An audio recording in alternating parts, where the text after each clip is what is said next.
Hi, everybody. It's Mick Levinskas here from Climate Salad, and I am joined via Zoom from Europe, Nick from V2 Foods. Nick, how you going? I'm good. It's a bit early in the morning, but I've been getting up at 5 every morning to try and maximize time with Australia. But yeah, it's You've it's been good. I'm running not a around morning person, so well, I am, do but what it's you got to do. afternoon for me. Exactly. We were just chatting about the growing a business like V2 Foods in a world which doesn't fully understand carbon as a cost and a benefit and with a price.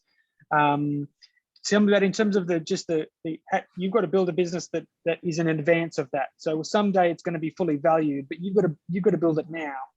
How do you think about that with your leading your team and leading customers? Like, is it going to really early adopters, or is it actually do you have to start by creating different value and then different value, carbon value later?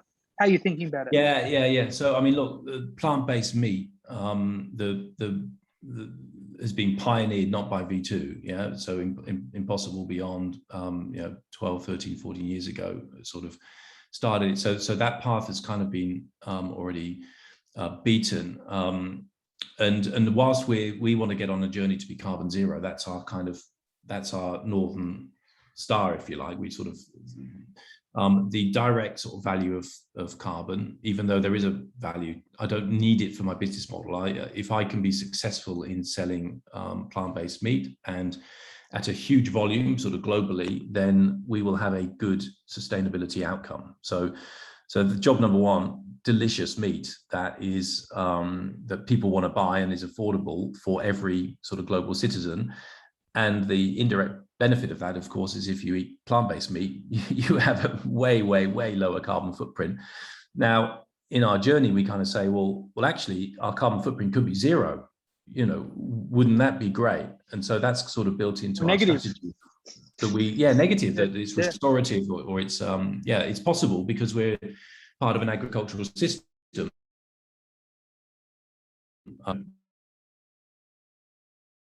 In agricultural systems is probably the most promising way of sticking carbon back in to a stable form. Agricultural systems have got to be job number one. So we don't probably need to price carbon at $100 a ton or whatever for our business model to be viable. On the other hand, carbon is incredibly valuable and will be incredible value. So we kind of know that it will be, and kind of factoring that into our sort of fuzzy thinking in the future that actually sequestering carbon is a really important thing to do. For us, what we believe is that we'll integrate those stories about carbon sequestration into our narrative. So it's kind of almost more marketing than it is a direct business model.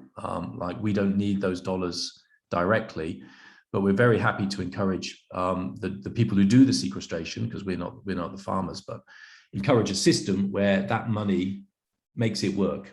So it's the lubricant for the system. It's part of the economic value that farmers will have in the future, probably maybe even more than growing the grain, if you like. Our job is to catalyze that and make it happen as quickly as it possibly can. Amazing. Something else I'd love to get your quick thoughts on is you came out of some amazing deep research, and Australia's been growing in terms of its entrepreneurial chops for a while. But V2 Foods is a great example, like MGA Thermal and a number of others, which is about the great combination of research and entrepreneurship.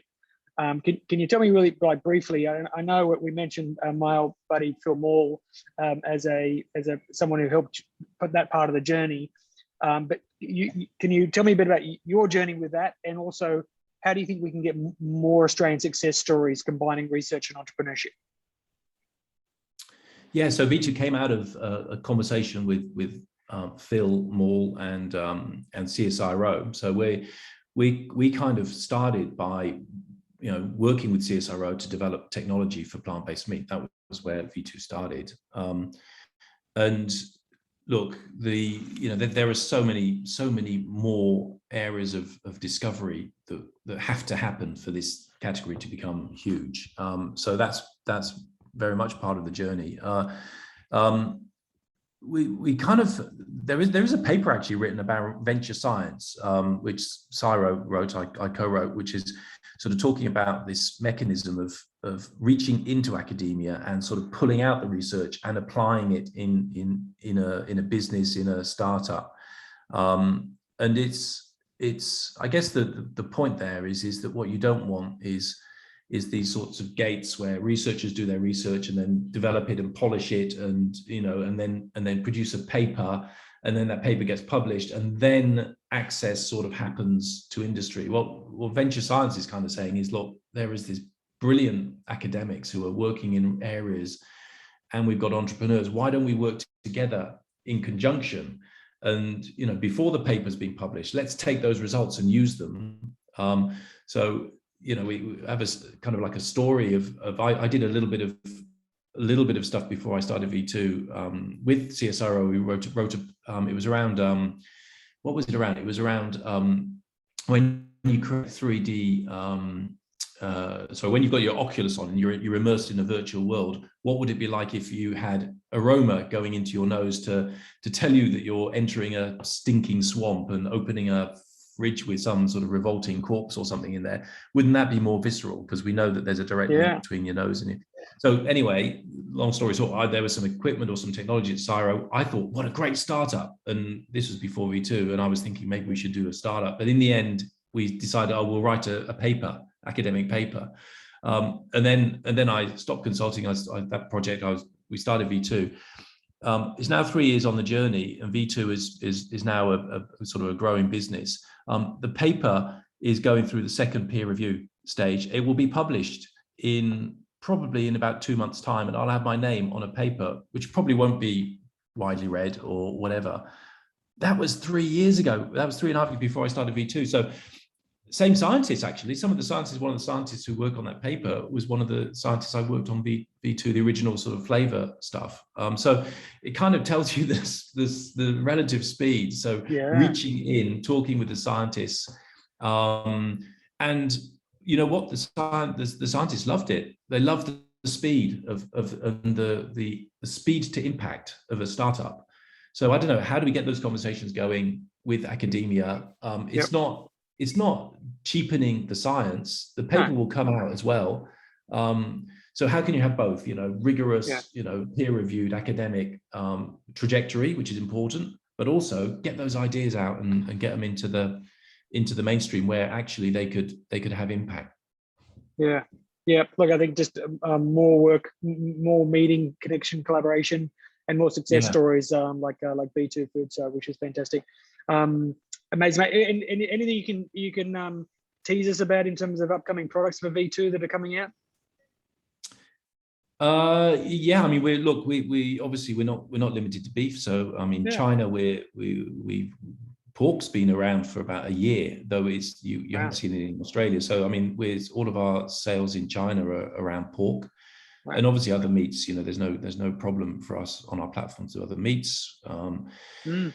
For us, it's just making what we've got better and better. It's the way we will be really successful is if an unconstrained consumer would actually want to buy us more because we're more delicious than meat. We're just like to die for delicious, which is, let's face it, those people who eat meat, I still eat meat. It's such a pleasurable thing. You need plant-based to be the same, and there's a lot of breakthroughs that still need to happen for us to be absolutely delicious. Though we're doing a reasonable job at the moment, but there's more. And when you can do that, you're absolutely delicious and you're cheaper. Then why wouldn't you? And then we're going to be, not a niche for rich vegans. We will be mainstream, because why wouldn't you do it? It's delicious and delivers your nutrition, and it's good for the planet. So amazing. Lots more versions of V2 happening. And obviously, as a part of Climate Salad, we want to have some V2 salads, right? So some V2 foods as a part of your salad diet would be a good combination, I'll say. Yeah, we'll get some to you. I mean, it's we work with so Neil Perry is taken our product and wants, it's we gave a tasting to him, so he's featuring it in his restaurant Margaret's, and we'll get our chef to come along and show you lamb or something, or Amazing. pork, or yeah, it's can't wait. It's lovely. Yeah. Yeah. And Nick, thank you so much for chatting. I hope you have a safe trip back to Australia soon. I know it's there's a lot of Aussies around the world looking to get back to Australia, and hopefully we can share a V2 burger in the next few weeks, mate. So thanks again for sharing your stories and your support of Climate Salad. Yeah, no worries. See you soon.